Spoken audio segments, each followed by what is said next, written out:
Picture yourself seated at a rough wooden table in a medieval hall, the flickering candlelight casting dancing shadows across the stone walls.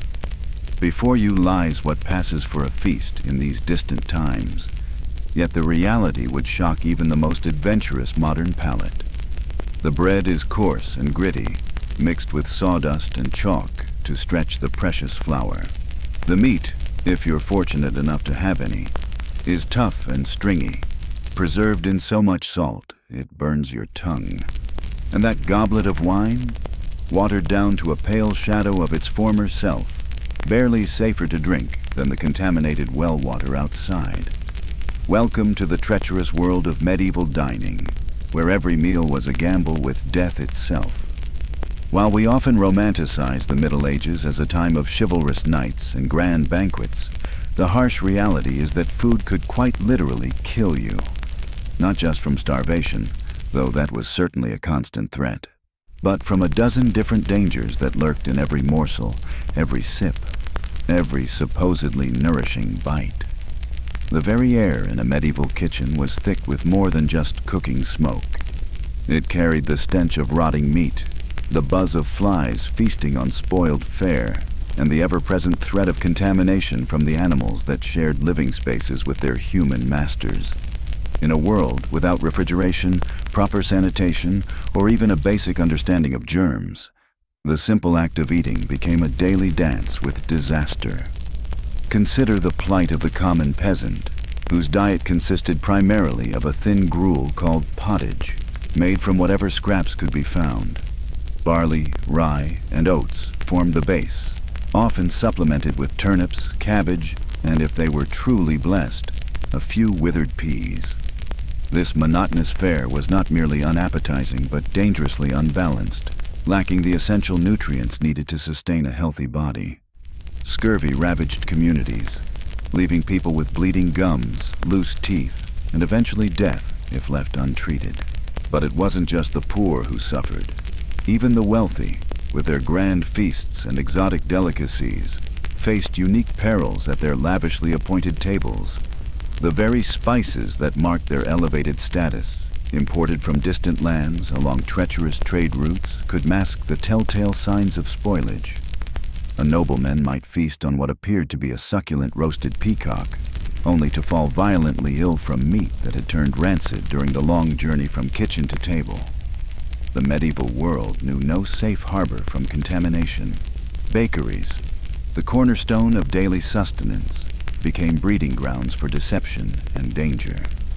Unscrupulous bakers, desperate to stretch their meager supplies of flour, mixed in whatever they could find. Ground acorns, sawdust, chalk, and even powdered bones found their way into the daily bread. The resulting loaves were not merely unpalatable but actively harmful, their gritty texture wearing down teeth and their questionable ingredients poisoning those who consumed them. Water, that most basic necessity of life, was perhaps the greatest threat of all. Wells and streams were contaminated with human and animal waste, creating perfect breeding grounds for deadly diseases. The wealthy and poor alike turned to ale and wine for hydration. But even these supposedly safer alternatives fell victim to adulteration. Brewers and vintners, driven by profit and desperation, watered down their products to increase volume, leaving consumers with weak, unsatisfying drinks that provided little protection against waterborne illnesses. The very spaces where food was prepared and consumed were monuments to unsanitary conditions. Peasant hovels housed both families and livestock under the same roof, creating a toxic environment where animal waste mingled with food preparation surfaces. Flies buzzed incessantly, carrying disease from one contaminated area to another. Even the grandest castles, with their soaring stone walls and elaborate kitchens, could not escape the fundamental lack of understanding about hygiene that plagued the era.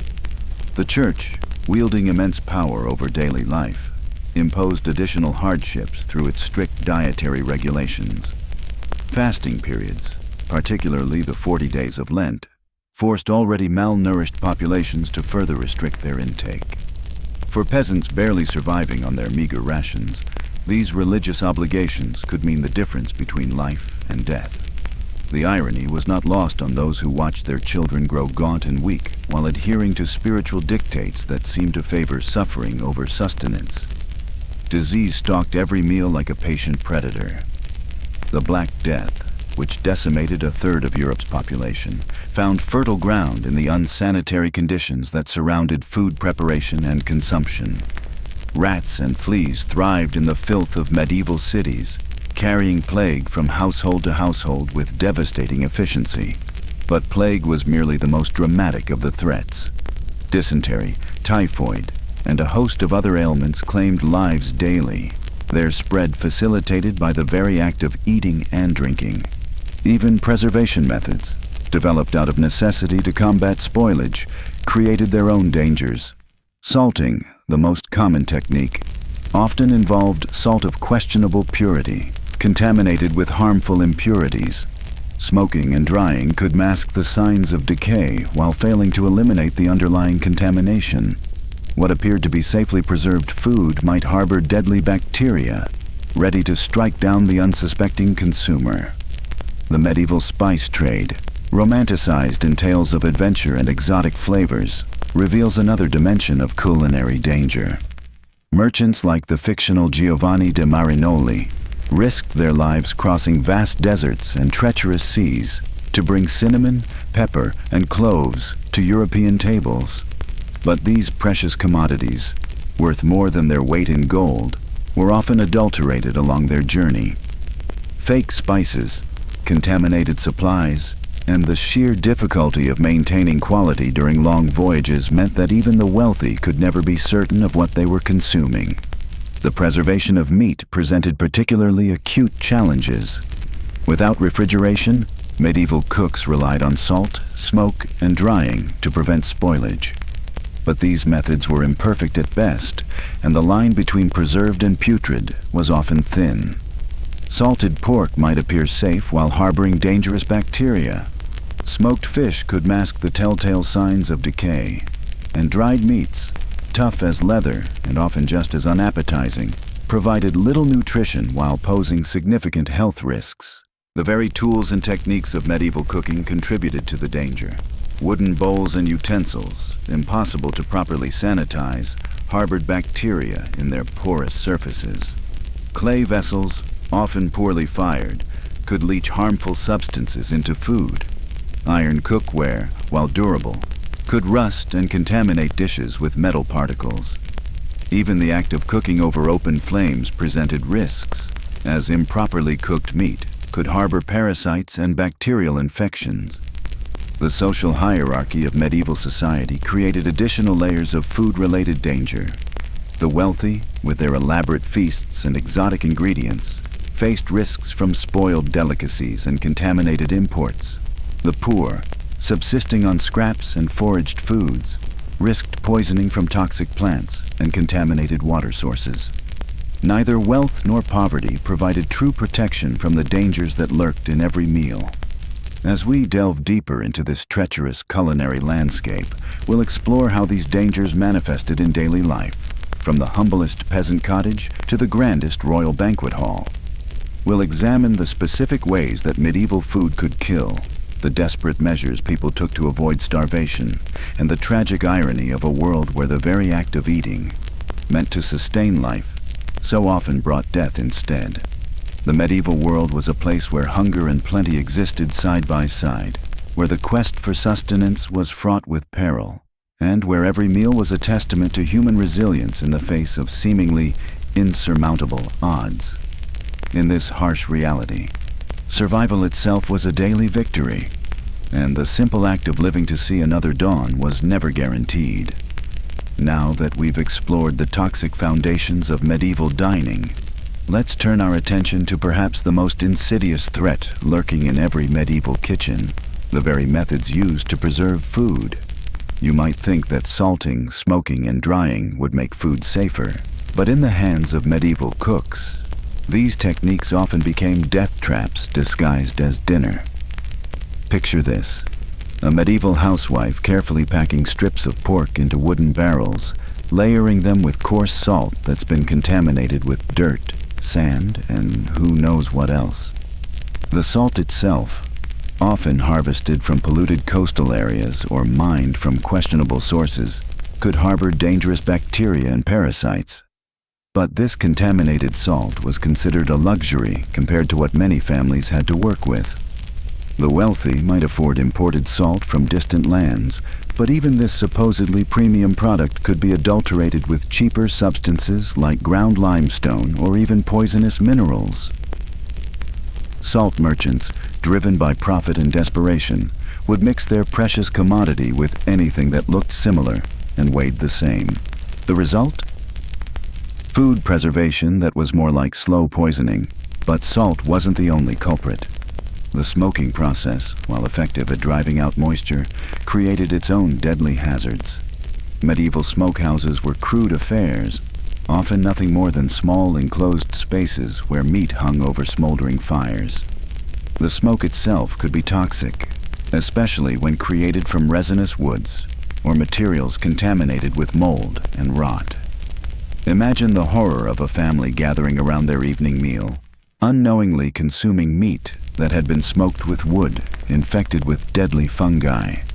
The symptoms wouldn't appear immediately, but over time, the accumulated toxins would wreak havoc on their bodies, causing everything from digestive ailments to neurological damage. The drying process presented its own unique dangers. Meat and fish would be hung in drafty attics or outdoor structures exposed to flies, rats, and other vermin. These creatures didn't just contaminate the food with their presence. They laid eggs in the drying flesh, creating protein that was literally crawling with maggots by the time it reached the dinner table.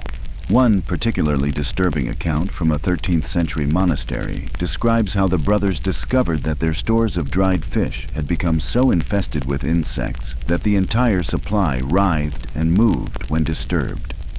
Rather than discard this contaminated food, they simply brushed off the visible pests and continued to eat it, believing that God would protect them from harm. The fermentation process, while potentially beneficial when done correctly, was a complete gamble in medieval times. Without understanding the science behind fermentation, people relied on wild yeasts and bacteria to transform their food. Sometimes this worked beautifully, creating nutritious and flavorful results. But just as often, harmful bacteria would take hold, producing toxins that could cause severe illness or death. Consider the plight of a medieval brewer attempting to create a batch of ale. Using contaminated water, questionable grains, and relying on unpredictable wild yeasts, the process was fraught with danger. The brewing vessels themselves were often made of porous materials that harbored harmful bacteria from previous batches. The result was frequently a beverage that was not only unpalatable but potentially lethal. The preservation of dairy products presented perhaps the greatest challenge of all. Without refrigeration, milk would sour within hours. But rather than discard it, medieval families would attempt to transform it into cheese or butter. The process required precise temperature control and cleanliness, two things that were virtually impossible to achieve in medieval conditions. Picture a medieval dairymaid working in a dim, dirty cottage, using unwashed hands and contaminated tools to churn butter from milk that had already begun to spoil. The bacteria multiplying in the warm, moist environment would produce toxins that could cause severe food poisoning. Yet families would consume these products out of necessity, having no other options available. The storage of preserved foods created additional hazards. Medieval families would pack their precious supplies into wooden barrels, clay pots, or rough sacks, then store them in damp cellars or drafty attics. These storage areas were perfect breeding grounds for mold, which would spread throughout the food supply, producing mycotoxins that could cause liver damage, cancer, and other serious health problems. One chilling example comes from the records of a 14th century English manor, where an entire family died after consuming bread made from moldy grain that had been stored in a damp cellar. The grain had developed a particularly toxic strain of mold that produced compounds deadly to humans. The family, desperate to avoid starvation, had eaten the bread despite its obviously spoiled condition. The seasonal nature of food preservation added another layer of danger. Medieval families would work frantically during harvest time to preserve enough food to last through the winter months. This rush often led to corners being cut, proper procedures being ignored, and contaminated food being processed alongside good supplies. Imagine the pressure on a medieval family as autumn approached, knowing that their survival depended on successfully preserving their harvest. With limited time and resources, they would often take risks, processing questionable meat or storing grain that showed signs of spoilage. The alternative was certain starvation, so they gambled with their lives, hoping that their preserved food would sustain them rather than kill them. The tools and equipment used for food preservation were themselves sources of contamination. Wooden barrels could harbor bacteria in their porous surfaces. Metal tools would rust and flake, adding iron oxide to the food. Clay vessels could crack, allowing bacteria to seep in and multiply. Even the cloth used to wrap preserved foods could be contaminated with dyes, dirt, or previous food residues. The lack of understanding about temperature control made preservation even more dangerous. Medieval people had no concept of the precise temperatures needed to safely preserve different types of food. They relied on rough estimates and traditional methods that had been passed down through generations, often with deadly modifications added along the way. Consider the story of a medieval merchant who attempted to preserve a large quantity of meat for a long trading journey. Using traditional salting methods, he packed the meat into barrels and set off across the countryside. By the time he reached his destination, the meat had developed a deadly strain of botulism bacteria. The merchant, unaware of the danger, sold the contaminated meat to unsuspecting customers, causing an outbreak of food poisoning that claimed several lives. The preservation of vegetables presented unique challenges. Without proper understanding of acidity levels and fermentation processes, families would attempt to pickle vegetables using whatever acidic liquids they could find. Sometimes this meant using vinegar that had been contaminated with harmful bacteria, or creating pickling solutions that were not acidic enough to prevent the growth of dangerous microorganisms. The result was often vegetables that appeared to be safely preserved, but were actually teeming with harmful bacteria. Families would consume these products throughout the winter, slowly poisoning themselves with each meal. The symptoms would develop gradually, making it difficult to connect the illness to the contaminated food. Fruit preservation was equally hazardous. Medieval families would attempt to dry fruits in the sun, but without proper preparation or protection from insects. The results were often contaminated with bacteria, mold, and parasites. The high sugar content of fruits made them particularly attractive to harmful microorganisms, which would multiply rapidly in the warm, moist conditions. The preservation of fish presented its own unique set of dangers. Coastal communities would salt and dry their catches, but the process was often done in unsanitary conditions near harbors that were polluted with human waste and industrial runoff. The fish would absorb these contaminants during the preservation process, creating a product that was more toxic than nutritious. One particularly horrifying account describes how medieval fishermen would preserve their catch using salt that had been contaminated with mercury from nearby mining operations. The resulting preserved fish contained levels of mercury that would cause severe neurological damage to anyone who consumed it regularly. Entire communities suffered from mercury poisoning, experiencing symptoms like tremors, memory loss, and eventual death. The spice trade, while bringing exotic flavors to medieval tables, also introduced new preservation dangers. Spices were often adulterated with cheaper substances, some of which were toxic. More importantly, the long journey from distant lands meant that spices could become contaminated with mold, bacteria, or other harmful substances before reaching their destination.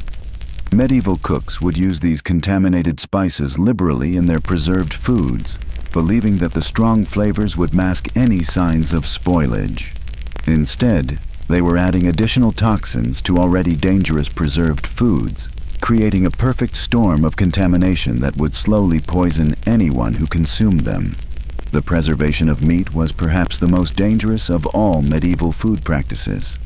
Without proper understanding of bacterial growth or temperature control, families would attempt to preserve large quantities of meat using methods that were almost guaranteed to produce contaminated results. The warm, moist environment created during the preservation process was perfect for the growth of harmful bacteria like Salmonella, E. coli, and botulism.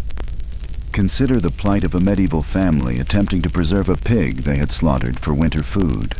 Using contaminated salt, dirty tools, and inadequate storage facilities, they would pack the meat into barrels and hope for the best. By spring, the meat would be riddled with bacteria and toxins, but faced with starvation, the family would consume it anyway, often with fatal results. The lack of quality control in medieval food preservation meant that contaminated products could spread throughout entire communities. A single batch of contaminated preserved food could cause widespread illness or death, especially during the winter months when fresh food was unavailable and people were forced to rely on their stored supplies. The irony of medieval food preservation was that the very techniques designed to prevent starvation often caused death in different ways. Families who successfully avoided starvation might slowly poison themselves with contaminated preserved foods, dying lingering deaths from accumulated toxins rather than the quick death of hunger. As we've seen, the medieval approach to food preservation was a deadly gamble that often did more harm than good. The combination of contaminated ingredients, unsanitary conditions, and lack of scientific understanding created a perfect storm of danger that lurked in every preserved morsel. For medieval families, the choice was often between certain starvation and probable poisoning, a choice that no one should ever have to make. The legacy of these dangerous preservation practices would persist for centuries, only gradually improving as scientific understanding advanced and better methods were developed. But for the medieval peasant, each meal of preserved food was a roll of the dice with death, a grim reminder that survival in the Middle Ages was never guaranteed, even when food was available. As we venture deeper into the treacherous culinary landscape of medieval times, we must now confront perhaps the most insidious threat that lurked within every morsel of food, the deadly dance of contamination and disease that turned each meal into a potential death sentence. Picture, if you will, the morning routine of a medieval housewife named Margot.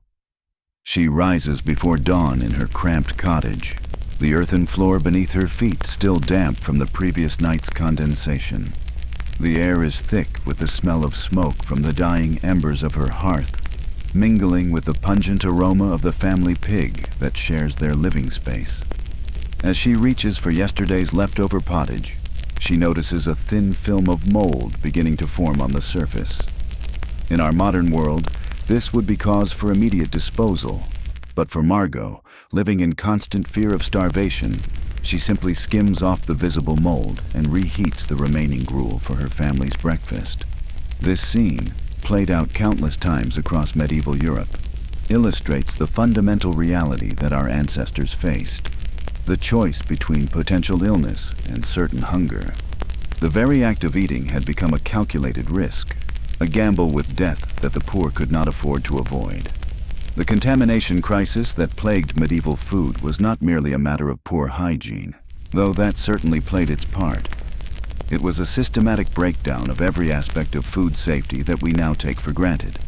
From the moment grain was harvested to the instant it was consumed, medieval food was under constant assault from a microscopic army of bacteria, fungi, and parasites that turned sustenance into poison.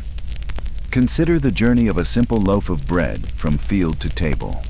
The grain, often harvested by workers with unwashed hands and stored in damp, rat-infested granaries, would begin its contamination process almost immediately. Rodent droppings mixed freely with the grain, while moisture created the perfect breeding ground for dangerous molds.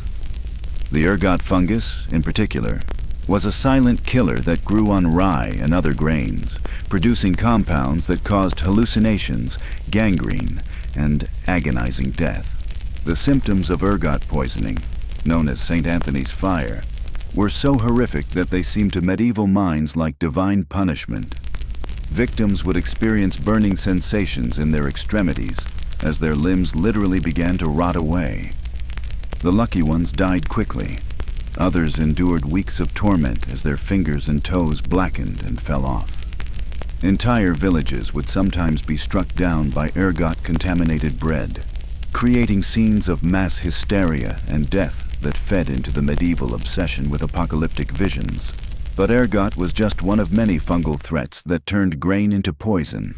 Aflatoxins, produced by Aspergillus molds, were equally deadly, causing liver damage and cancer in those who consumed contaminated grain over time. These toxins were invisible, odorless, and tasteless, making them impossible to detect without modern laboratory equipment. A peasant family might slowly poison themselves over months or years, never realizing that their daily bread was killing them.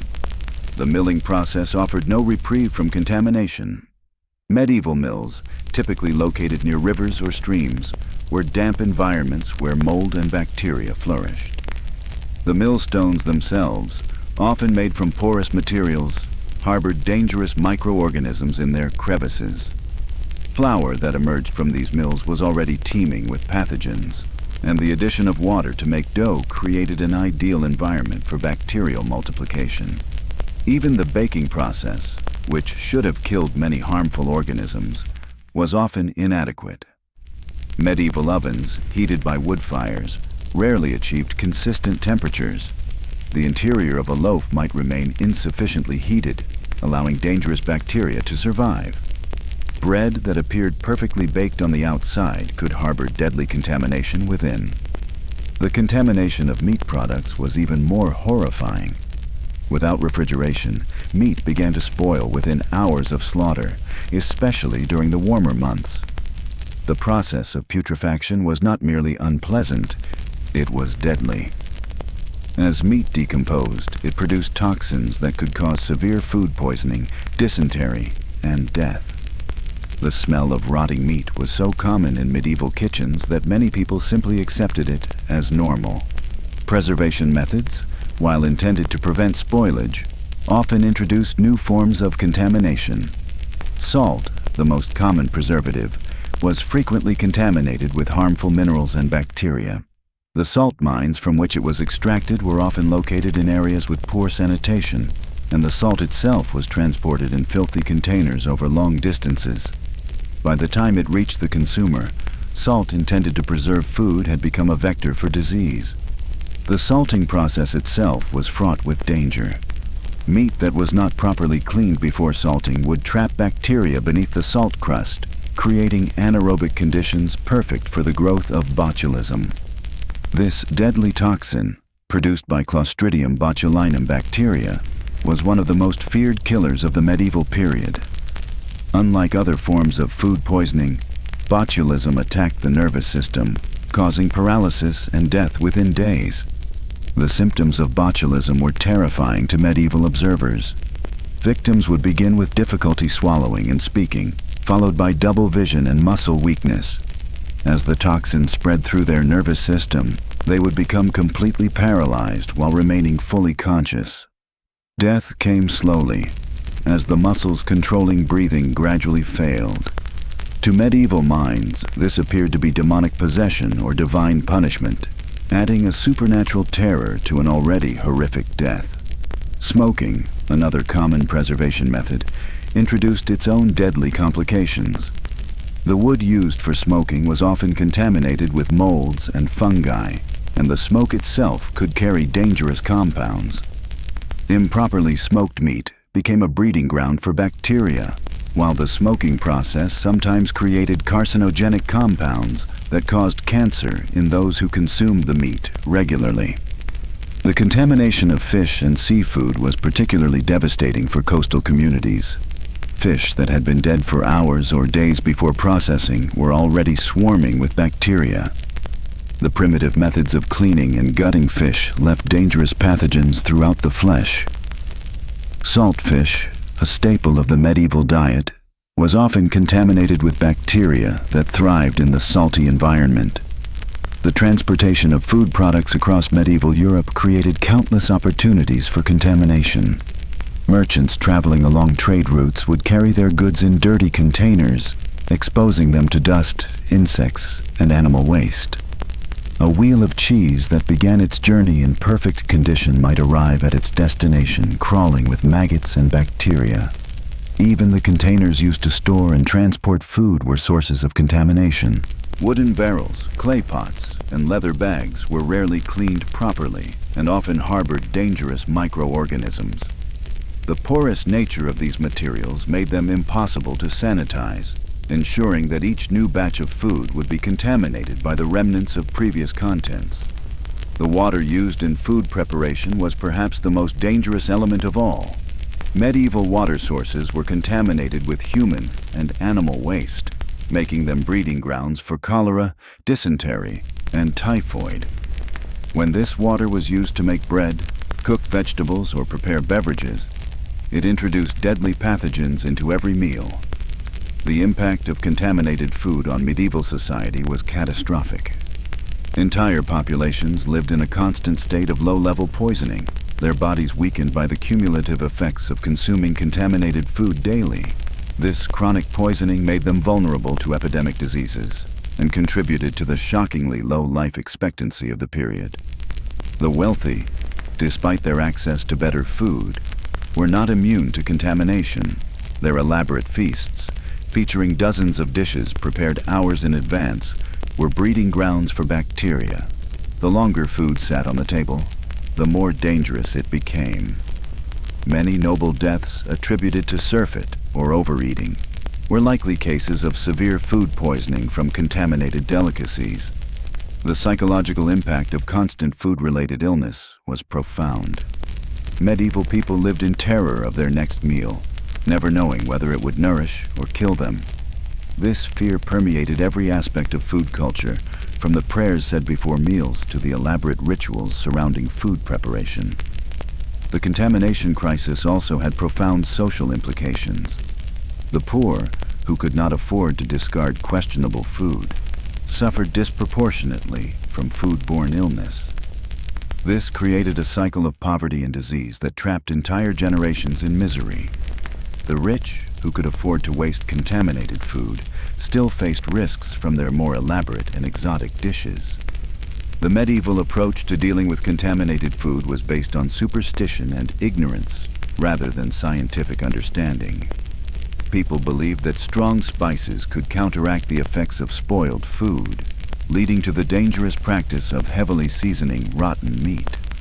This not only failed to eliminate the contamination, but often masked the taste and smell that might have warned of danger. Religious explanations for food-borne illness were common, with many believing that contaminated food was a punishment for sin or a test of faith. This led to the tragic practice of consuming obviously spoiled food as a form of penance, turning religious devotion into a form of slow suicide. The lack of understanding about the causes of food contamination meant that the same mistakes were repeated generation after generation. Contaminated food preparation methods were passed down as family traditions, ensuring that each new generation would face the same deadly risks as their ancestors. The contamination of food in medieval times was not merely an inconvenience or a source of occasional illness. It was a systematic poisoning of the population that contributed to the brutality and brevity of medieval life. Every meal was a potential death sentence, every bite a gamble with forces that medieval people could neither see nor understand. As we sit down to our own meals, protected by modern food safety regulations and refrigeration, it is difficult to imagine the terror that must have accompanied every medieval meal. The simple act of eating, which we now take for granted as a source of pleasure and nourishment, was for our ancestors a daily confrontation with death itself. The contamination crisis that plagued medieval food serves as a stark reminder of how far we have come in our understanding of food safety. Yet it also serves as a warning of how quickly we could return to such conditions if we were to lose the knowledge and infrastructure that protects us today.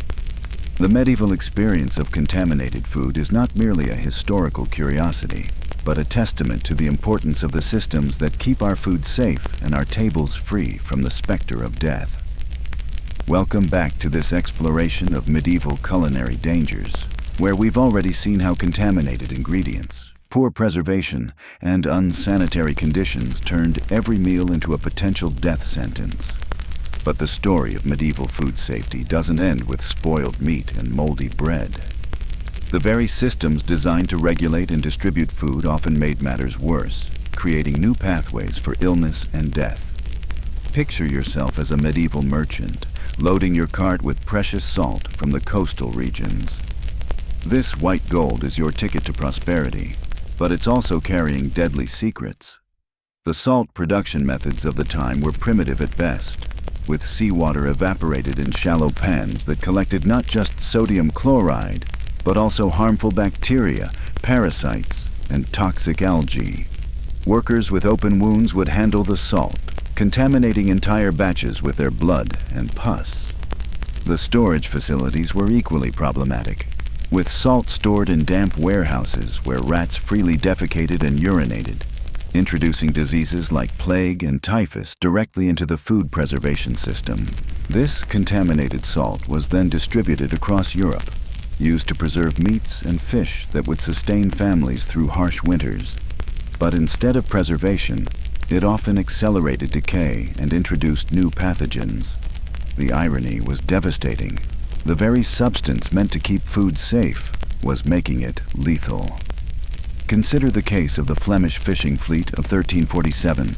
They used salt from a batch contaminated with a particularly virulent strain of bacteria. The preserved herring they created didn't just spoil. It became a vector for a disease outbreak that killed hundreds in the coastal towns where it was sold. The fishermen themselves began falling ill at sea, their bodies racked with fever and their stomachs torn apart by the toxins. Many ships returned to port half empty, their crews either dead or dying. But salt contamination was just one thread in the complex web of medieval food dangers. The transportation networks themselves were breeding grounds for disaster. Medieval roads were muddy, rutted paths where carts would overturn, spilling grain into contaminated soil. Merchants would simply scoop up the grain and continue on, mixing clean product with dirt, animal waste, and decaying matter. River transport was equally hazardous, with barges carrying grain alongside human waste and dead animals, creating a toxic soup that would inevitably contaminate food supplies. The famous grain barges of the Rhine River were notorious for this cross-contamination. Merchants would load wheat and rye in the same holds where they'd previously carried diseased cattle or human corpses during plague outbreaks. The wooden hulls absorbed these contaminants, becoming permanent sources of infection. Every subsequent grain shipment picked up residual bacteria and toxins, creating a distribution network that spread illness across the continent. Storage facilities in medieval cities were equally problematic. Granaries were massive stone structures that seemed impressive but were actually death traps. The grain would be piled high in dark, damp conditions perfect for mold growth. Aspergillus, a particularly deadly fungus, would flourish in these environments, producing aflatoxins that caused liver failure and cancer. But the medieval world had no understanding of these invisible killers. The granary keepers would simply remove the obviously moldy grain from the surface, unaware that the toxins had already spread throughout the entire store. Citizens purchasing grain for their daily bread were unknowingly buying poison. The symptoms of aflatoxin poisoning, liver damage, immune system failure, and eventual death were attributed to various other causes, from divine punishment to evil spirits. One of the most horrifying examples occurred in the city of Strasbourg in 1374. The municipal granary had been storing wheat for over 2 years in conditions that allowed extensive mold growth. When the grain was finally distributed to the city's bakers, it contained lethal levels of aflatoxins. Within weeks, hundreds of citizens began experiencing what was called the dancing sickness, actually neurological symptoms from severe poisoning. They would dance uncontrollably until they collapsed from exhaustion, many dying in the streets. The true cause wasn't discovered until centuries later. The brewing industry presented its own unique dangers. Medieval ale and beer were supposed to be safer than water, and in many cases they were. But the brewing process itself introduced new hazards. Brewers would use any available containers, old wine barrels, milk churns, even repurposed chamber pots. The yeast cultures were passed down through generations, but they often became contaminated with harmful bacteria and wild yeasts that produced toxic compounds. The famous alewives of medieval England were particularly vulnerable to these brewing hazards. They would tend their fermentation vessels in the same rooms where they cooked, slept, and kept animals. The ales they produced were often contaminated with E. coli from animal waste, botulism from improperly cleaned containers, and various toxic alcohols from contaminated yeast cultures. Many alewives died from consuming their own products, and entire communities would fall ill from drinking contaminated ale. But perhaps the most insidious danger came from the water sources themselves.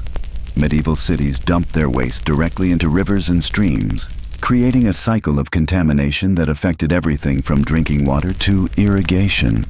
The Thames in London was essentially an open sewer, thick with human waste, animal carcasses, and industrial runoff from tanneries and dye works.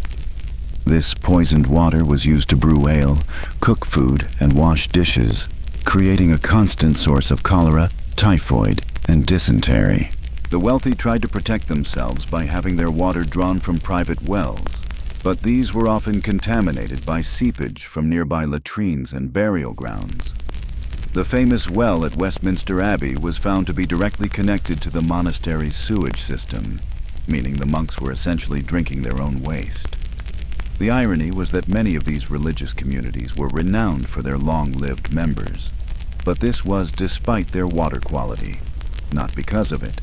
Even the preparation of food created new dangers. Medieval kitchens were dark, smoky environments where cross-contamination was inevitable. Cutting boards were used for both raw meat and bread, with no understanding of the bacterial transfer this created. Knives were rarely cleaned between uses, and cooking surfaces were wiped down with the same filthy rags used to clean other surfaces. The famous kitchens of medieval castles, with their massive fireplaces and armies of servants, were particularly hazardous. Multiple dishes would be prepared simultaneously in the same spaces, with raw meats, vegetables, and dairy products mixing freely. The heat from the fires would accelerate bacterial growth, while the smoke and poor ventilation created an environment where dangerous microorganisms could thrive. Consider the preparation of a typical medieval feast. Servants would slaughter animals in the same courtyard where vegetables were washed. The blood and entrails would mix with the water used to clean food, creating a bacterial soup that contaminated everything it touched. The meat would then be carried through rooms where sick servants lay dying, picked up additional pathogens, and finally cooked in vessels that had never been properly sanitized. The spice trade, which was supposed to improve food safety through antimicrobial properties, often made things worse. Spices were transported in the same ships and caravans that carried human waste, diseased animals, and rotting cargo. The precious peppercorns and cinnamon bark absorbed these contaminants during their long journeys, becoming vectors for disease rather than protection against it. The famous Venetian spice markets were notorious for this contamination. Merchants would store spices in the same warehouses where they kept human slaves, diseased animals, and decomposing organic matter. The spices would absorb not just the odors, but also the bacteria and parasites, then be sold to wealthy European households where they would contaminate otherwise safe food preparations. But perhaps the most tragic aspect of medieval food dangers was the impact on children. Young bodies were particularly vulnerable to food poisoning, malnutrition, and contamination. The infant mortality rate in medieval Europe was staggering, with many deaths directly attributable to contaminated food and water. Mothers would unwittingly poison their babies with contaminated milk, spoiled gruel, and infected water. The practice of weaning infants onto solid foods was particularly dangerous. The first foods given to babies were often pre-chewed by adults, transferring oral bacteria and diseases directly to the infant's vulnerable digestive system. The gruels and porridges prepared for young children were made with contaminated water and stored in conditions that promoted bacterial growth. Medieval physicians had no understanding of these invisible killers. They attributed infant deaths to various supernatural causes, evil spirits, planetary alignments, or divine punishment. The real culprits, bacteria, viruses, and toxins, remained hidden until the development of modern microbiology centuries later. The seasonal nature of medieval food dangers added another layer of complexity. Spring brought the hungry months, when stored food was nearly depleted and people were forced to consume increasingly contaminated supplies. Summer brought its own risks, with heat accelerating food spoilage and creating ideal conditions for bacterial growth. Autumn was supposedly the safest time, with fresh harvests providing clean food. But even then, the rush to preserve food for winter often led to contamination. Winter was perhaps the most dangerous season of all. People were forced to consume food that had been stored for months in conditions that promoted mold growth and bacterial contamination. The cold weather slowed obvious spoilage, creating a false sense of security while toxins accumulated to lethal levels. Many medieval families would make it through the worst of winter only to die in early spring from consuming food that had been slowly poisoning them for months. The religious calendar added yet another dimension to these dangers. Fasting periods meant that when food was finally consumed, people would gorge themselves on whatever was available, often ignoring obvious signs of spoilage. The desperation of breaking a fast made people less discriminating about food quality, leading to mass poisoning events around religious holidays. The famous Easter feast of 1315 in the city of Cologne became a mass poisoning event when the population, weakened by months of Lenten fasting, consumed contaminated meat that had been improperly stored throughout the winter. Hundreds died within days, their bodies too weakened by malnutrition to fight off the bacterial infections. As we've seen throughout this exploration, medieval food was a constant gamble with death. Every meal was a potential encounter with invisible killers that could strike down rich and poor alike. The systems designed to make food safer, preservation, transportation, storage, and preparation, often made things worse, creating new pathways for contamination and death. The medieval diner lived in a world where the very act of eating was fraught with mortal danger, from the contaminated salt used to preserve meat to the poisoned water used to brew ale, from the moldy grain stored in city granaries to the bacteria-laden spices imported from distant lands. Every aspect of the medieval food system was compromised by ignorance, poor sanitation, and the absence of scientific understanding. This was a world where survival depended not just on having enough food, but on avoiding the countless ways that food could kill you. It was a daily struggle against invisible enemies that wouldn't be understood for centuries to come. A battle fought in darkness against foes that medieval people couldn't even imagine existed. The medieval world was a culinary nightmare where every meal could be your last. We've already explored the treacherous landscape of contaminated ingredients, primitive preservation methods, and the deadly dance between survival and starvation. But now we must delve into perhaps the most horrifying aspect of medieval food culture: the systematic poisoning of entire populations through the very systems meant to sustain them. Picture this. You're a peasant in 14th century England, and you've just purchased what appears to be a perfectly normal loaf of bread from your local baker. The crust is golden, the texture seems right, and your growling stomach doesn't allow for much inspection anyway. But what you don't know is that this innocent-looking loaf contains a cocktail of deadly additives that would make a modern food safety inspector weep with horror. The bread you're about to consume has been stretched with sawdust to increase the baker's profits. Mixed into the dough are chalk deposits scraped from nearby cliffs, giving the bread an unnaturally white appearance that customers associated with quality.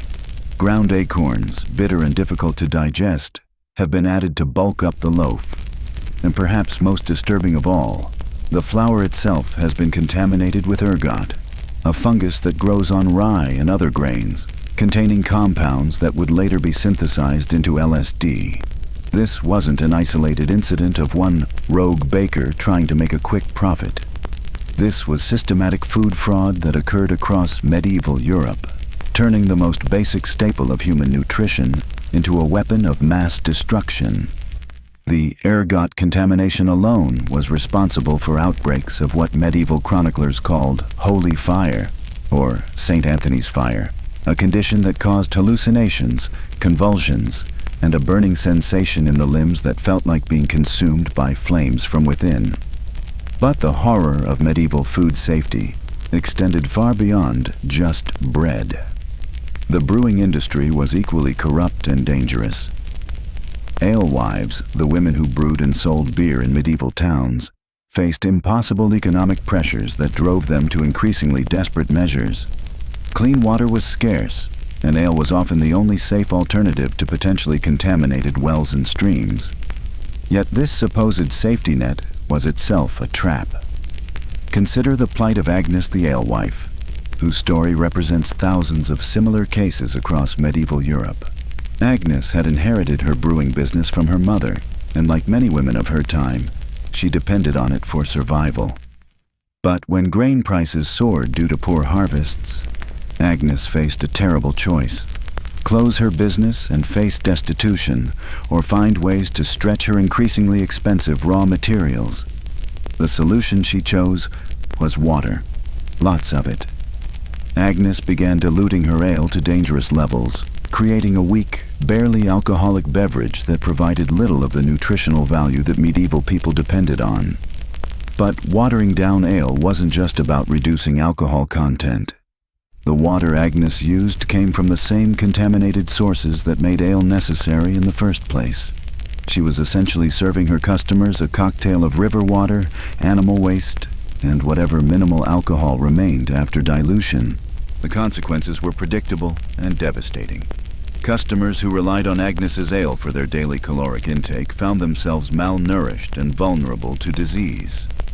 The weak alcohol content meant that harmful bacteria weren't being killed off as they should have been, and the contaminated water introduced new pathogens into systems that were already compromised by poor nutrition. Agnes's story became even more tragic when local authorities caught wind of her practices. The punishment for adulterating ale was severe and public. Agnes was dragged through the streets on a hurdle, her diluted ale hung around her neck as a symbol of her crime. She was pelted with rotten vegetables and subjected to the jeers and insults of the very community she had been trying to serve. The humiliation was designed to be so complete that it would deter others from similar practices. But here's the truly horrifying part. Agnes's punishment didn't solve the underlying problem. The economic pressures that drove her to adulterate her ale remained. Grain prices continued to fluctuate wildly, and the demand for affordable ale persisted. So other brewers simply became more creative in their deception. Some alewives began adding herbs and spices to mask the taste of excessive dilution. Others used honey or other sweeteners to hide the fact that their ale lacked the malty richness that proper brewing should provide. And some resorted to even more dangerous additives, including poisonous plants that could simulate the effects of alcohol while actually slowly killing their customers. The bread and ale industries weren't unique in their corruption. Medieval meat production was equally horrifying, with butchers regularly selling spoiled meat that had been treated with various substances to hide its decay. Salt was the most common preservative, but it was expensive and often of poor quality itself. Cheaper alternatives included treating meat with various chemicals and compounds that were toxic to human consumption. Butchers would rub spoiled meat with salt mixed with lead compounds to give it a fresh, red appearance. They would use copper sulfate to enhance the color of sausages, slowly poisoning their customers with heavy metals. And when meat was so far gone that no amount of treatment could hide its condition, they would grind it up and mix it with whatever other ingredients they could find, creating meat pies and sausages that were essentially vehicles for delivering rotting animal flesh to unsuspecting consumers. The spice trade, which we might think of as adding flavor and variety to medieval cuisine, was actually another vector for systematic poisoning. Spices were incredibly expensive, which created enormous incentives for fraud. Merchants would mix genuine spices with cheaper alternatives, often including toxic substances that mimicked the appearance or taste of the real thing. Saffron, the most expensive spice in the medieval world, was commonly adulterated with lead compounds that gave it the right golden color. Pepper was mixed with ground mustard seeds, clay, and sometimes even ground glass to increase its weight. Cinnamon was often actually cassia bark, treated with toxic dyes to achieve the right color and texture. But perhaps the most insidious form of food fraud involved the systematic contamination of grain supplies. Medieval agriculture was already precarious, with crops vulnerable to weather, pests, and disease. But human greed made things infinitely worse. Grain merchants would deliberately mix good grain with spoiled or contaminated supplies, spreading fungal infections and toxic compounds throughout entire regions. The ergot contamination that we mentioned earlier wasn't always accidental. Some merchants discovered that ergot-infected grain could be processed in ways that masked its appearance while retaining its psychoactive properties. This created a form of medieval drug dealing, where contaminated grain was sold to unsuspecting communities, causing widespread hallucinations, seizures, and death. The social implications of this systematic food fraud were staggering. Entire communities would experience outbreaks of mysterious illnesses that seemed to come from nowhere. People would suddenly develop strange symptoms, experience mass hallucinations, or die from unknown causes. Without any understanding of toxicology or food safety, medieval people often attributed these outbreaks to supernatural causes, leading to witch hunts, religious persecution, and social chaos. The famous dancing plague of 1518 in Strasbourg, where hundreds of people danced uncontrollably until they collapsed from exhaustion, may have been caused by ergot contamination in the local grain supply.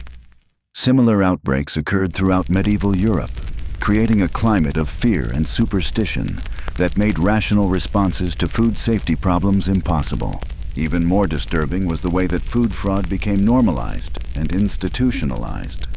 Guild systems that were supposed to regulate quality and prevent fraud often became corrupt themselves, with inspectors taking bribes to overlook violations.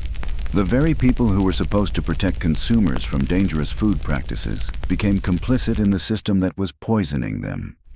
The wealthy weren't immune to these problems, but they had resources that allowed them to avoid the worst consequences. Rich merchants could afford to import food from distant regions, reducing their reliance on local supplies that might be contaminated.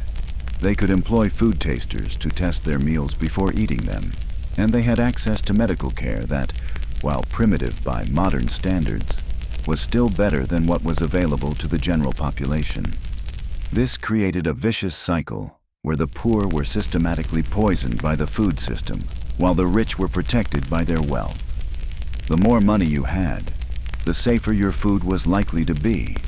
The less money you had, the more likely you were to consume adulterated, contaminated, or outright poisonous food on a daily basis.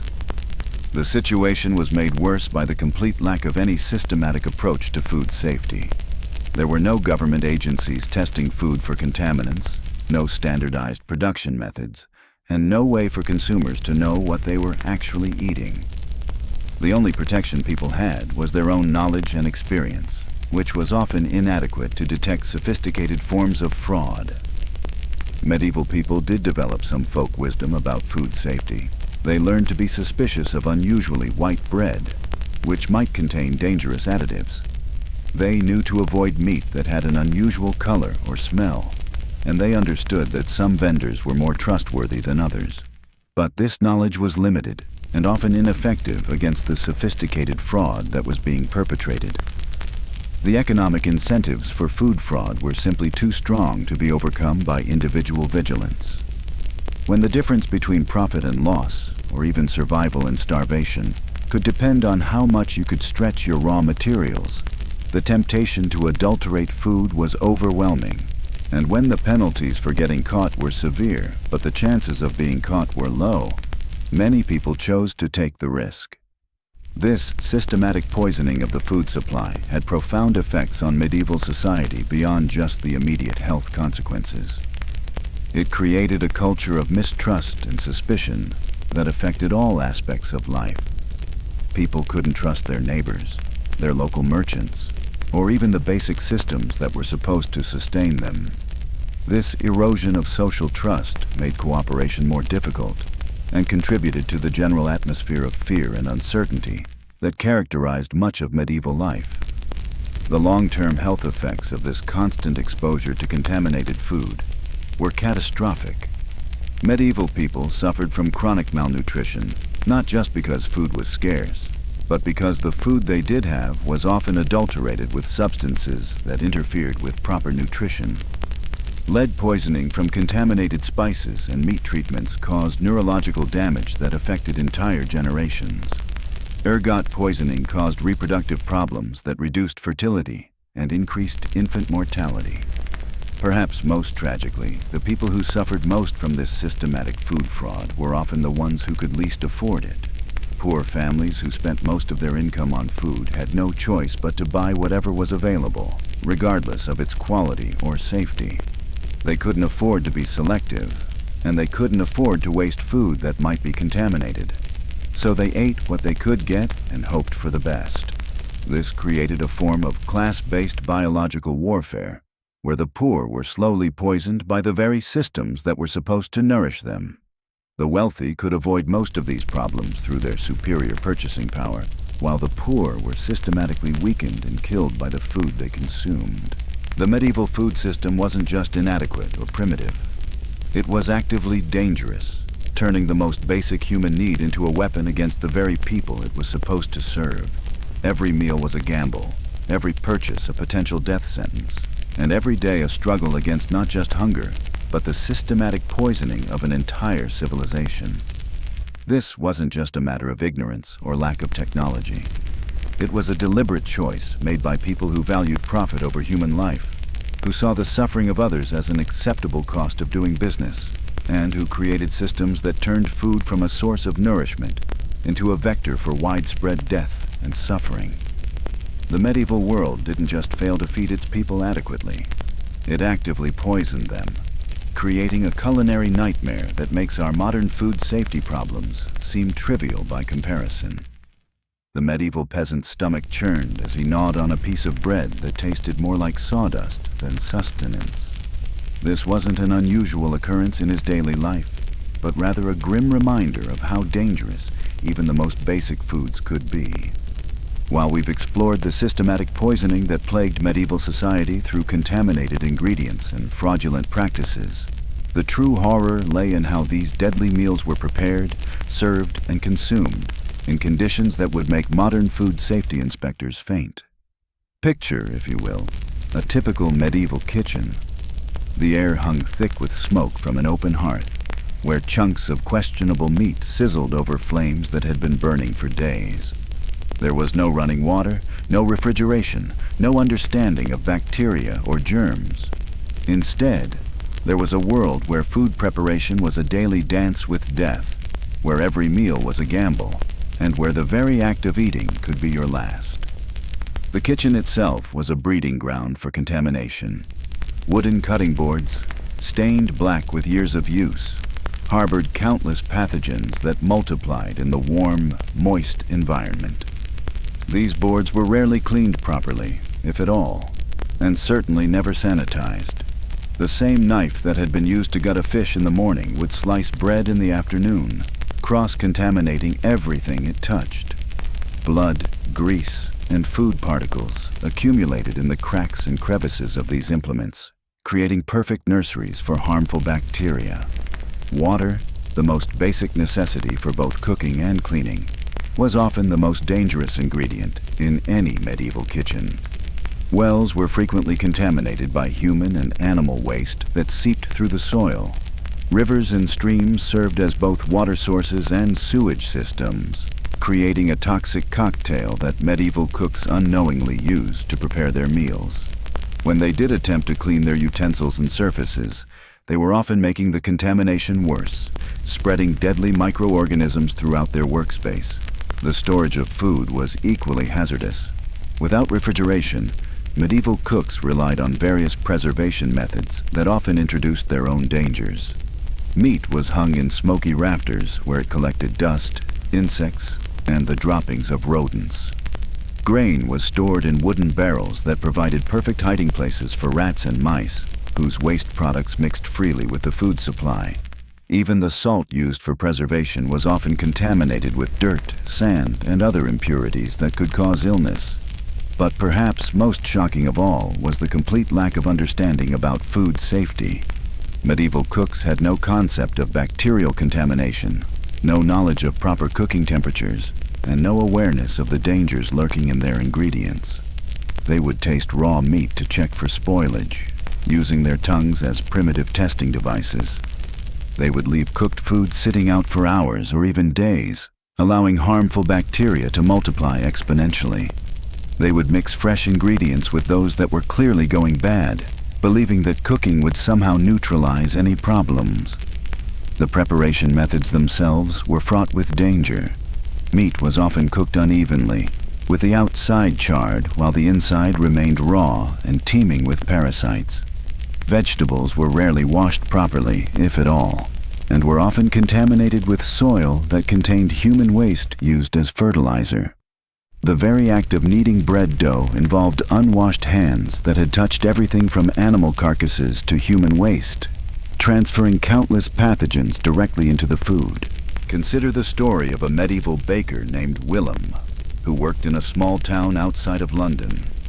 Every morning, Willem would arrive at his bakery before dawn, his hands already dirty from his walk through the muddy, waste-filled streets. Without washing, he would begin kneading the dough for the day's bread, his fingers working the mixture as he chatted with customers and handled coins. By afternoon, the same hands that had counted filthy copper pieces and wiped his nose would be shaping the loaves that would feed entire families. Willem's bakery, like most of its time, was infested with rats and mice that left their droppings throughout the flour stores. The baker would simply sift out the larger pieces of contamination and continue with his work, never realizing that invisible dangers remained. When customers complained that his bread tasted strange or made them ill, Willem would blame the quality of the grain or the weather, never suspecting that his own preparation methods were slowly poisoning his community. The cooking fires themselves presented another layer of danger. These open flames burned whatever fuel was available, often including wood that had been treated with toxic substances or animal dung that released harmful fumes. The smoke from these fires would permeate the food, adding not just flavor, but also a cocktail of carcinogenic compounds.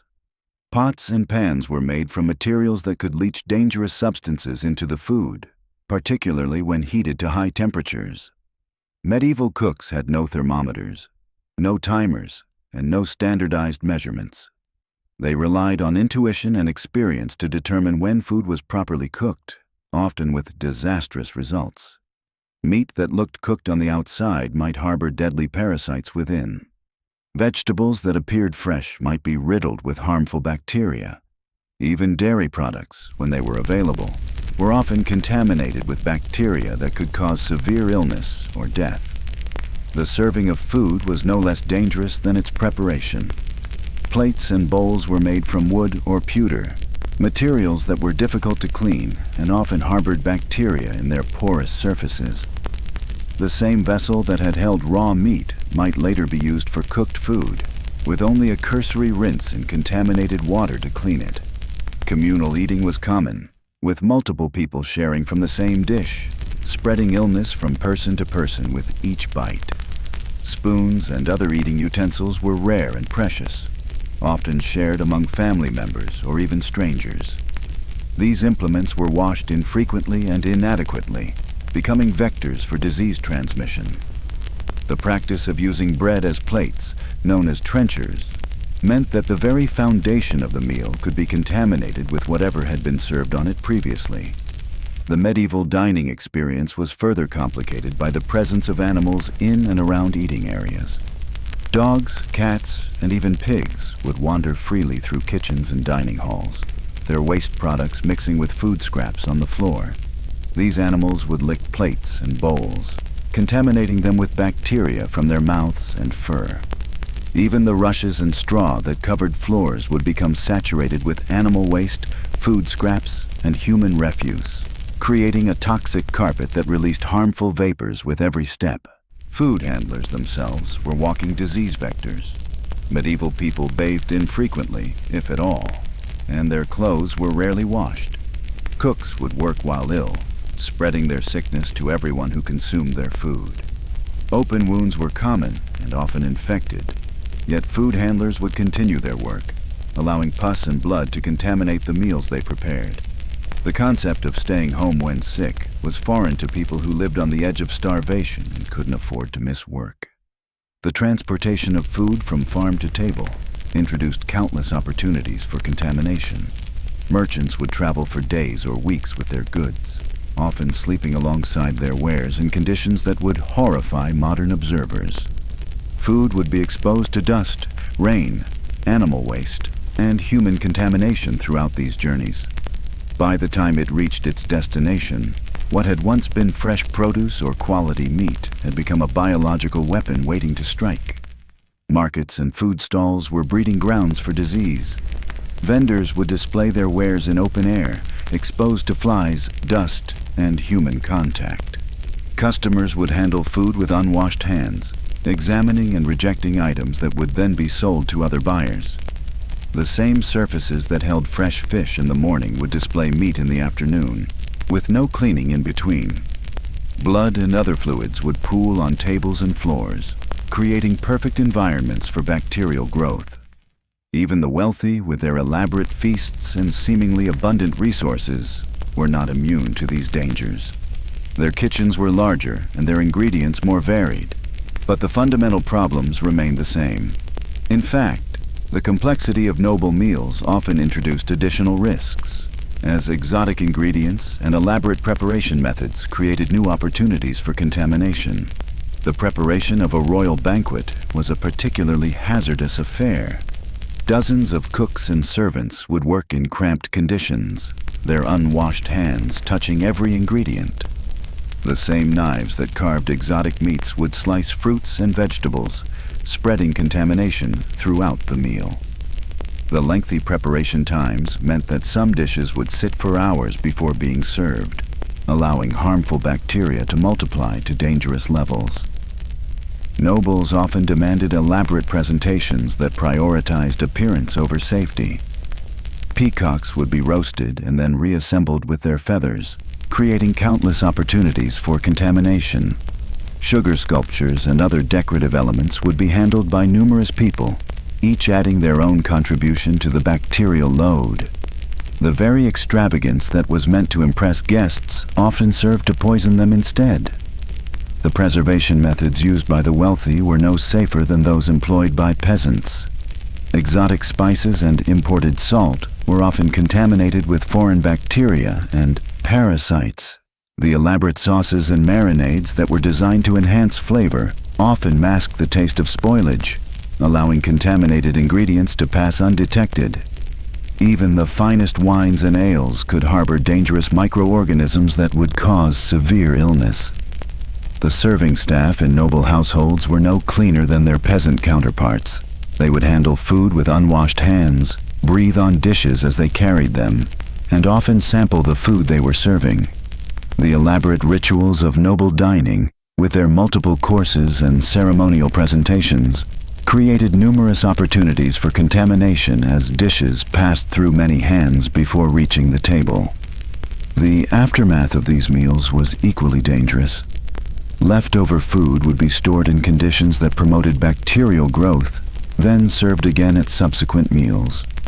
The same plates and utensils that had been used for the previous course would be quickly rinsed and reused, spreading contamination throughout the meal.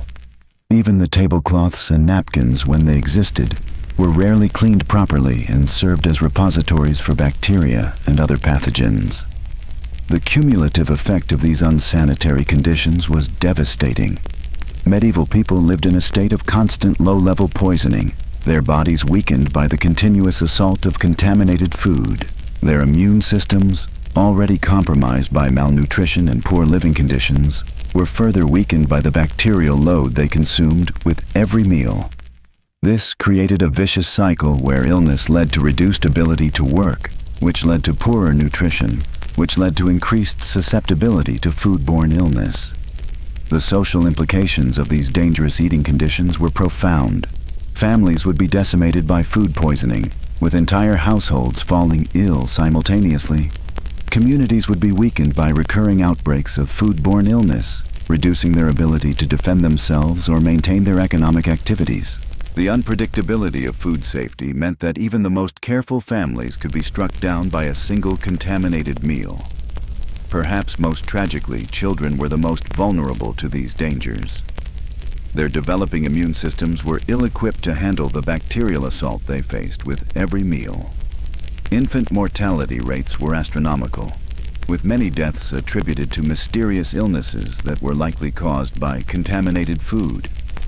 Those children who survived to adulthood often bore the physical and mental scars of chronic malnutrition and repeated food poisoning. The medical understanding of the time was completely inadequate to address these problems. Physicians had no concept of bacterial contamination and attributed foodborne illness to imbalances in the body's humors or divine punishment. Their treatments often made the situation worse, with bloodletting and purging weakening patients who were already suffering from dehydration and malnutrition caused by food poisoning. Religious authorities, while preaching about the importance of caring for the body as a temple, had no practical advice for food safety. In fact, religious practices often made the situation worse, with communal meals and shared communion cups spreading disease throughout congregations. The emphasis on fasting and dietary restrictions often weakened people's immune systems, making them more susceptible to foodborne illness. The economic impact of these unsafe eating conditions was staggering. Productivity was constantly reduced by illness, as workers would be incapacitated by food poisoning just when they were most needed. Harvests would be lost because the workers were too sick to gather them. Trade would be disrupted as merchants fell ill on their journeys. The very foundation of medieval society was weakened by the constant threat of foodborne illness. Even the most basic social functions were affected by these dangerous conditions. Weddings, funerals, and religious celebrations often became sources of mass food poisoning as communities gathered to share contaminated meals. What should have been joyous occasions became disasters that claimed multiple lives and spread illness throughout entire towns. The psychological impact of living with such dangerous food cannot be overstated. Medieval people lived in constant fear of their next meal, never knowing if it would nourish them or kill them. This uncertainty created a culture of anxiety and superstition, where people would pray before eating and attribute survival to divine intervention rather than food safety. The very act of nourishment, which should have been a source of comfort and strength, became a source of terror and uncertainty. As we reflect on these horrific conditions, we must remember that medieval people were not ignorant or careless. They were doing their best with the knowledge and resources available to them. The tragedy was not their lack of effort, but their lack of understanding about the invisible dangers that surrounded them.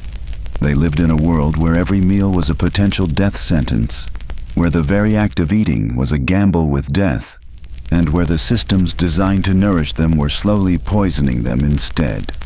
The medieval kitchen, with its smoke-filled air and contaminated surfaces, stands as a testament to human resilience in the face of unimaginable dangers. Yet it also serves as a sobering reminder of how far we have come in our understanding of food safety and the importance of proper sanitation. The invisible killers that claimed so many medieval lives have been largely conquered by modern knowledge and technology, but their legacy reminds us never to take the safety of our food for granted. The preservation crisis. A deadly gamble. But perhaps the most insidious threat to medieval diners wasn't what they ate, but how they tried to keep it from rotting. In our modern world, we simply open our refrigerators and expect our food to remain fresh for weeks. We take for granted the complex network of cold storage, preservatives, and transportation that delivers safe sustenance to our tables. For our medieval ancestors, however, preserving food was a constant battle against time, decay, and death itself. Picture, if you will, a merchant in 13th century London, his cart laden with what he hopes will be his fortune. Barrels of salted fish line one side, their wooden staves already beginning to warp from the moisture within. On the other side, wheels of cheese wrapped in cloth, their surfaces already showing the telltale signs of unwanted mold. This merchant knows that every day his goods remain unsold is another day closer to financial ruin. But more than that, he knows that the very methods he's using to preserve his wares might be slowly poisoning his customers. You see, salt was the lifeblood of medieval food preservation. Without it, meat would putrefy within hours. Fish would become a writhing mass of maggots, and entire harvests would rot before they could feed a single soul. But salt in the Middle Ages was nothing like the refined, pure sodium chloride we sprinkle on our French fries today. Medieval salt was crude, often contaminated with sand, dirt, and far more dangerous substances. Lead was a common contaminant, seeping into salt deposits from the very earth itself. Mercury, arsenic, and other heavy metals found their way into salt through primitive extraction methods. When this contaminated salt was used to preserve meat, it created a slow-acting poison that would accumulate in the body over time. A peasant might eat salted pork for months, never knowing that each bite was depositing toxic metals into his organs. The symptoms would come gradually: fatigue, confusion, tremors, and eventually death. But in a world where such symptoms could be attributed to any number of ailments, the connection to contaminated salt was rarely made. The process of salting meat itself was fraught with danger. Picture a medieval housewife preparing for the long winter months ahead. She has managed to acquire a precious pig, a rare luxury for her family. Now comes the critical task of preserving it. She must slaughter the animal, butcher it quickly before the meat begins to spoil, and then pack it in salt. But this salt is expensive, and she must use it sparingly. Too little salt, and the meat will rot. Too much, and her family's meager resources will be exhausted. She works by candlelight in her cramped, unsanitary kitchen, flies buzzing around the fresh meat. Her hands are dirty. Soap is a luxury she cannot afford, and the wooden table she uses for butchering has never been properly cleaned. Bacteria from previous meals, from the dirt floor, from the animals that share her living space, all contaminate the meat as she works. She packs the meat in salt, but the salt itself is contaminated. She stores it in wooden barrels, but these barrels have been used before, and their previous contents have left behind a residue of decay. Even if she does everything right, the preservation process itself creates new dangers. Salted meat becomes a breeding ground for botulism, a deadly toxin that thrives in the low-oxygen environment of salt-cured foods. The symptoms of botulism poisoning, difficulty swallowing, muscle weakness, paralysis, were often mistaken for other ailments. Many a medieval family was decimated by what they thought was a blessing: a barrel of preserved meat to see them through the winter. But salt wasn't the only preservation method that medieval people relied upon. Smoking was another common technique, and it brought its own set of lethal complications. The smoke used to preserve meat came from whatever wood was available, and not all wood was safe to burn. Some trees, when burned, released toxic compounds that would permeate the meat. Yew trees, for instance, contain deadly alkaloids that become concentrated in smoke. Meat smoked over yew wood became a vehicle for slow poisoning. The smoking process itself was often carried out in conditions that would horrify modern food safety inspectors. Meat would be hung in smoky huts or attics, where it would remain for days or weeks. During this time, it was exposed to every manner of contamination. Rodents would gnaw at the hanging meat, leaving behind droppings and urine. Insects would lay eggs in the flesh, which would hatch into maggots. The smoke that was meant to preserve the meat would mingle with smoke from cooking fires, bringing with it the residue of whatever else was being burned, including human waste, which was often used as fuel. Drying was another preservation method that seemed simple but was fraught with peril. Fish would be laid out on racks to dry in the sun, But during this process, they were exposed to every form of contamination imaginable. Seagulls would defecate on the drying fish. Sand and dirt would blow onto them during windstorms. Rain would cause them to begin rotting, but they would often be sold anyway, their spoilage disguised by the natural changes that occur during the drying process. The preservation of dairy products was perhaps even more dangerous. Cheese, that staple of medieval diet, was made using rennet extracted from the stomachs of young calves. But this rennet was often contaminated with bacteria that would cause the cheese to become a breeding ground for deadly pathogens. The aging process, which was supposed to develop flavor and texture, often became a slow cultivation of disease. Butter, when it could be made, was preserved by packing it in salt and storing it in cool cellars. But these cellars were often damp, contaminated with mold and bacteria. The butter would absorb these contaminants, becoming rancid and toxic. Many medieval recipes call for sweet butter, which was simply butter that hadn't yet turned rancid, a telling indication of how common spoiled butter was. One of the most tragic aspects of medieval food preservation was the use of honey as a preservative. Honey, when pure, has natural antibacterial properties and can preserve food for extended periods. But medieval honey was often contaminated with pollen from toxic plants. Rhododendron honey, for instance, contains granotoxins that can cause hallucinations, paralysis, and death. A jar of honey that was meant to preserve fruit for the winter might instead become a vessel for mass poisoning. The preservation of vegetables was equally problematic. Pickling, which relied on vinegar to create an acidic environment hostile to bacteria, was undermined by the poor quality of medieval vinegar. This vinegar was often made from wine that had already begun to spoil, and the fermentation process was carried out in unsanitary conditions. The result was a pickling solution that was itself contaminated with harmful bacteria.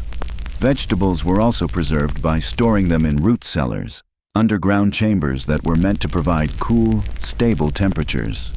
But these cellars were often poorly constructed, allowing moisture to seep in and create perfect conditions for mold and rot. Families would store their winter vegetables in these cellars, only to discover months later that their entire supply had become a putrid mass of decay. The psychological toll of this constant battle against spoilage cannot be overstated. Medieval people lived in constant fear that their food would spoil, leaving them to starve. But they also lived in fear that their preservation methods would fail, turning their sustenance into poison. Every meal was a gamble, every bite a potential death sentence. Consider the plight of a medieval sailor on a long voyage. He would set sail with barrels of salted pork, hardtack, and ale, knowing that these supplies would have to last for months. As the voyage progressed, he would watch his food slowly deteriorate. The salt pork would become increasingly rancid, developing an overpowering smell and a slimy texture. The hardtack would become infested with weevils and other insects. The ale would sour and become barely drinkable. But what choice did he have? To refuse to eat was to starve. To eat was to risk poisoning. Many sailors died not from storms or enemy action, but from the slow poisoning of their preserved food. Scurvy, caused by a lack of vitamin C, was just one of the diseases that plagued these men. Food poisoning, heavy metal toxicity, and bacterial infections were equally common. The preservation methods themselves often stripped food of its nutritional value. Heavily salted meat lost much of its protein content. Smoked fish became so dehydrated that it provided little nourishment. Pickled vegetables lost their vitamins in the acidic brine. People might fill their stomachs with preserved food and still suffer from malnutrition, their bodies slowly wasting away despite having eaten. Perhaps most insidiously, the preservation methods often masked the signs of spoilage. A piece of heavily salted meat might be crawling with bacteria, but the salt would disguise the smell and taste of decay. Smoked fish might be riddled with parasites, but the smoking process would hide the visual signs of infestation. People learned to accept food that would be considered inedible by modern standards, simply because they had no choice. The wealthy, of course, had more options. They could afford to have food preserved by skilled specialists who used better techniques and higher quality preservatives. They could afford to import preserved foods from distant lands, where different preservation methods might be more effective. But even the wealthy were not immune to the dangers of medieval food preservation. Many a noble died from eating contaminated preserved delicacies that had been prepared in their own kitchens. The church played a complex role in this preservation crisis. On one hand, monasteries were often centers of innovation in food preservation, developing new techniques and sharing knowledge. On the other hand, the church's dietary restrictions often forced people to rely more heavily on preserved foods. During Lent, when fresh meat was forbidden, people had to subsist on preserved fish and vegetables, increasing their exposure to the dangers of contaminated preserved foods. The seasonal nature of medieval life made preservation even more critical and dangerous. During the autumn slaughter, when animals were killed before winter, families would frantically work to preserve as much meat as possible. This work was done under intense time pressure, often in less than ideal conditions. Mistakes were common, and the consequences could be fatal. Women bore the primary responsibility for food preservation in medieval households, and they carried the weight of their family's survival on their shoulders. They had to master complex techniques with limited resources and no scientific understanding of why these techniques worked or failed. They learned through trial and error, and the errors could be deadly. The preservation crisis was also an economic disaster. Food that spoiled represented not just a loss of nutrition, but a loss of wealth. Families would spend their meager resources on salt, vinegar, and other preservatives, only to watch their food spoil anyway. Merchants would lose their entire inventories to spoilage, driving them into bankruptcy. The cumulative effect of these preservation failures was a society that lived in constant fear of famine. Even when harvests were good, people knew that their food might not last until the next growing season. This fear shaped every aspect of medieval life, from social structures to religious practices to political decisions.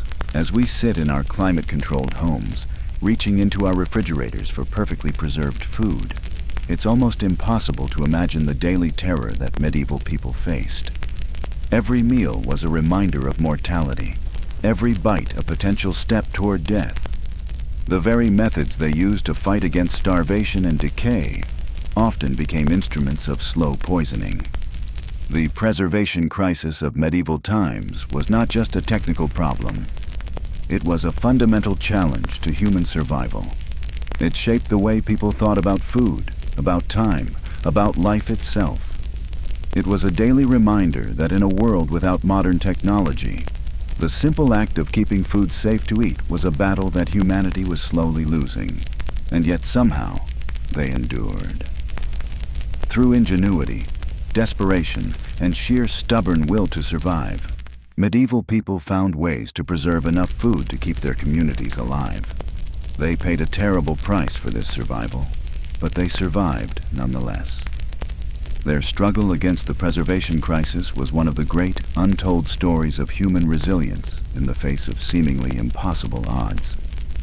As we delve deeper into the treacherous world of medieval sustenance, we encounter perhaps the most sinister threat of all: the systematic poisoning of entire populations through deliberate food contamination.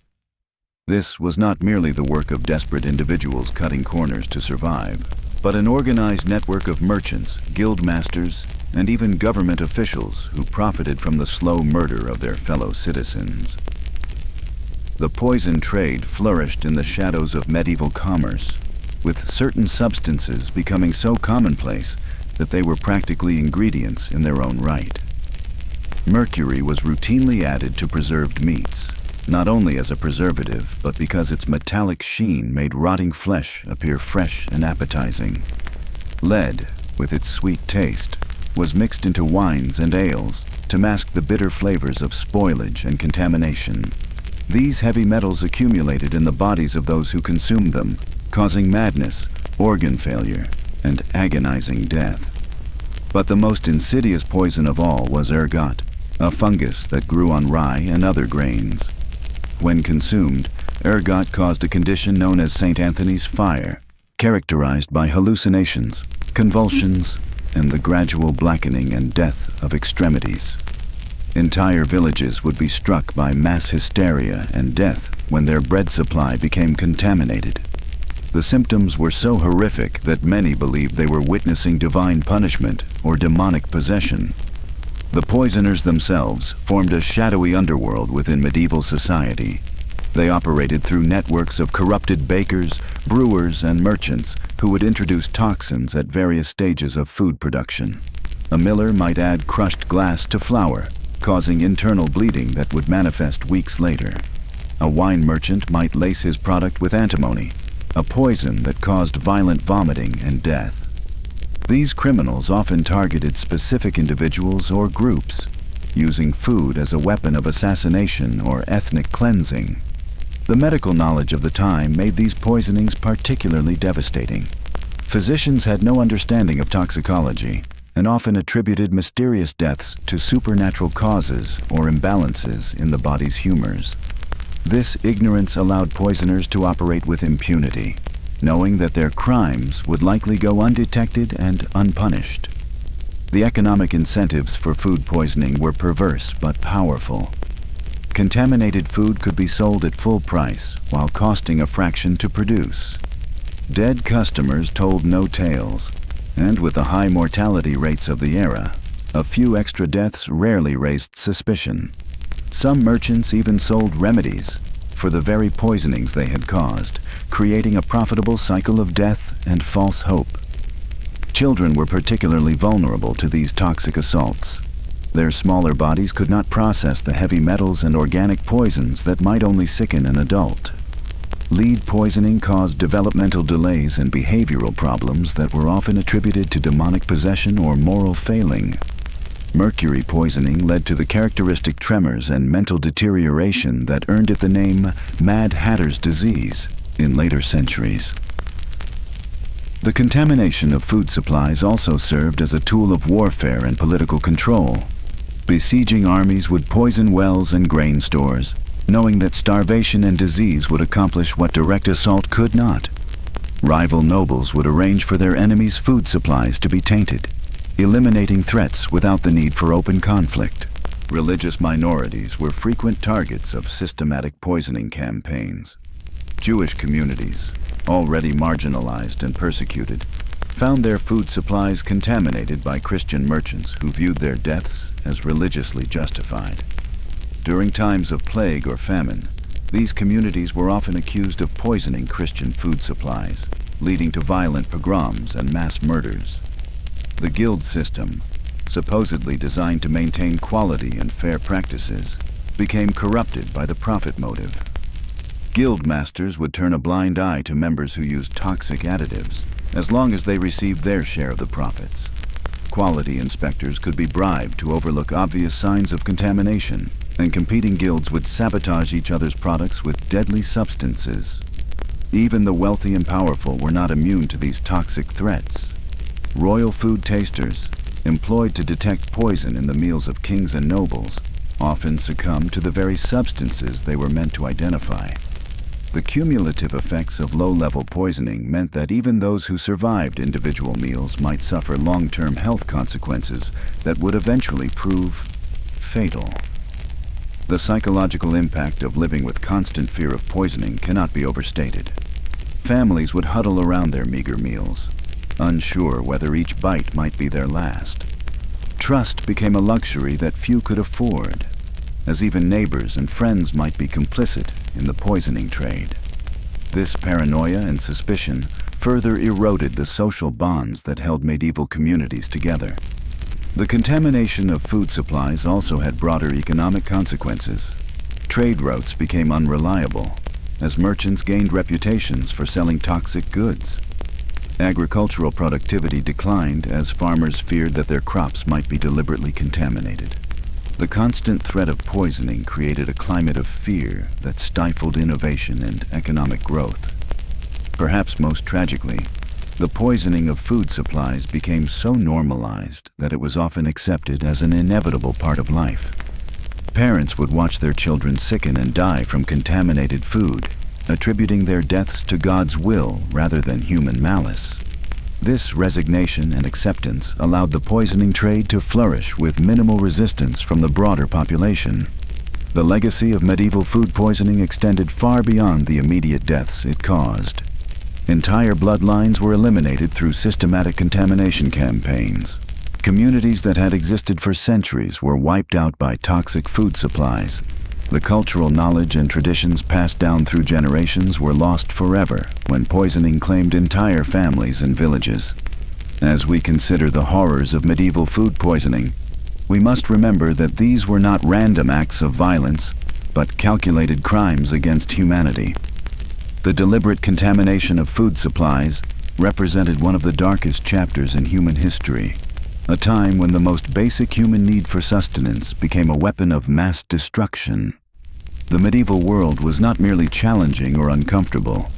It was actively hostile to human life, with even the act of eating transformed into a game of Russian roulette where death lurked in every morsel.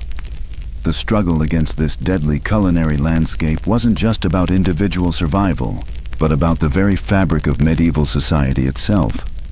As communities grappled with widespread food poisoning, contamination, and the constant threat of death from their daily meals, the social order began to fracture under the weight of collective suffering.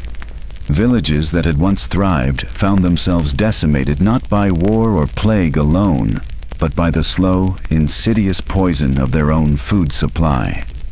Entire families would succumb to ergot poisoning from contaminated rye, their final moments marked by convulsions and hallucinations. Children, the most vulnerable members of society, bore the heaviest burden, with mortality rates soaring as their developing bodies proved unable to withstand the toxic assault of adulterated foods and contaminated water. The psychological toll was perhaps even more devastating than the physical. Imagine living in a world where every meal was a potential death sentence, where the very act of nourishment became an exercise in terror. Mothers would taste their children's food first, sacrificing themselves in desperate attempts to protect their young. Fathers would go without eating, claiming they weren't hungry, when in reality they feared the bread they'd purchased might be laced with sawdust or worse. This pervasive fear transformed medieval communities into places of constant anxiety and mistrust. Neighbors eyed each other suspiciously, wondering if their fellow villagers had access to safer food sources. The wealthy retreated further into their fortified castles, employing food tasters and maintaining private gardens, while the poor were left to navigate an increasingly treacherous culinary minefield with no protection save their own desperate ingenuity. The cumulative effect of generations living under these conditions created a society marked by stunted growth, chronic illness, and shortened lifespans. Archaeological evidence reveals that medieval skeletons show clear signs of malnutrition, with bones displaying the telltale markers of vitamin deficiencies and toxic exposure. The average height of medieval people was significantly shorter than their modern counterparts, not merely due to genetics, but as a direct result of the poisonous food environment they inhabited. Perhaps most tragically, this toxic food culture became so normalized that people accepted it as an inevitable part of life. They developed folk remedies and superstitions around food safety, praying over their meals and crossing themselves before eating, not out of mere religious devotion, but from genuine fear that their food might kill them. The phrase, breaking bread, took on a literal meaning, as people would crack open loaves to check for foreign objects or signs of contamination before daring to consume them. The ripple effects extended far beyond individual health. Entire economic systems were built around this culture of food fear. Merchants who could guarantee relatively safe food commanded premium prices, while those who dealt in questionable provisions found themselves relegated to serving only the most desperate customers. The concept of brand trust, so fundamental to modern commerce, had its roots in these medieval food markets where reputation could mean the difference between prosperity and ruin.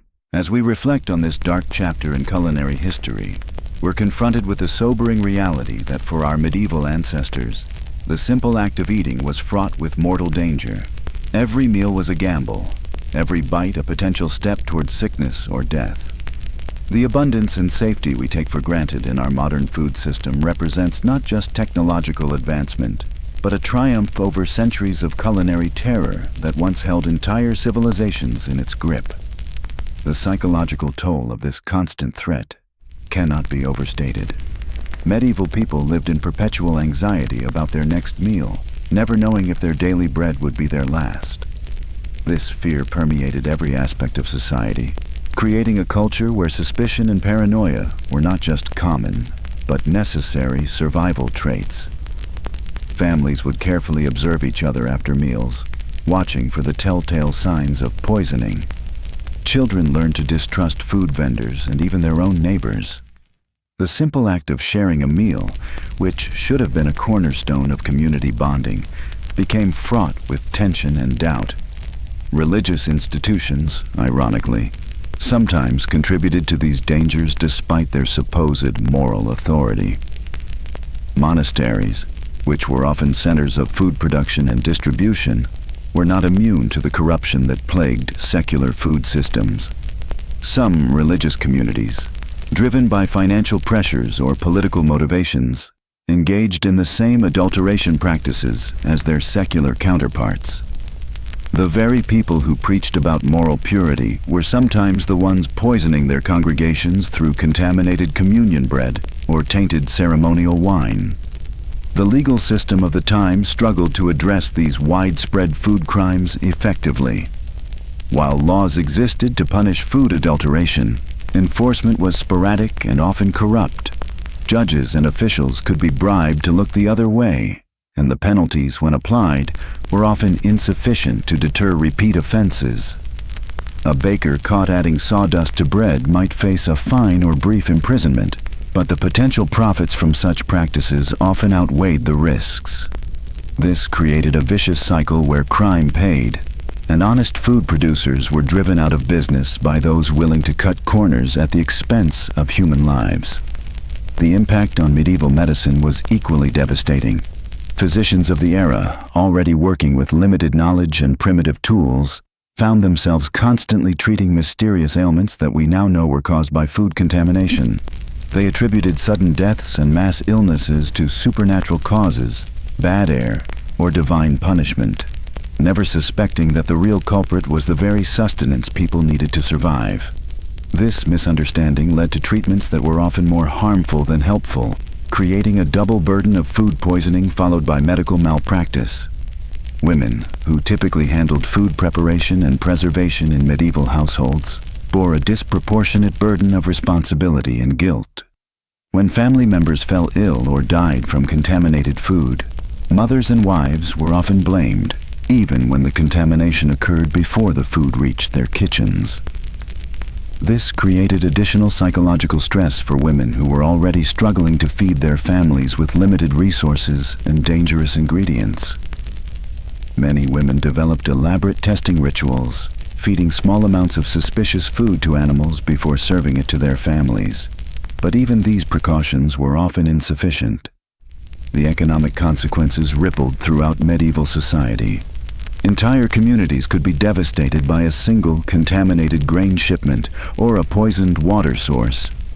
Trade routes were disrupted when word spread about dangerous food from particular regions. Agricultural communities faced ruin when their products were discovered to be contaminated, leading to boycotts and economic isolation. The constant threat of food-related death created a climate of economic instability that hindered progress and development. Perhaps most tragically, the very innovations that should have improved food safety often made things worse. Early attempts at food regulation were frequently subverted by the same corrupt officials who were supposed to enforce them. Quality control measures were inconsistently applied, creating a false sense of security that may have actually increased casualties. The guild system, which was designed to maintain standards and protect consumers, became a tool for organized crime and systematic poisoning. The legacy of medieval food dangers extended far beyond the Middle Ages themselves. The trauma of constant food-related threats shaped cultural attitudes toward eating, cooking, and food safety that persisted for centuries. Many traditional food preparation methods that seem unnecessarily complicated or paranoid actually developed as protective measures against the very real dangers of medieval cuisine.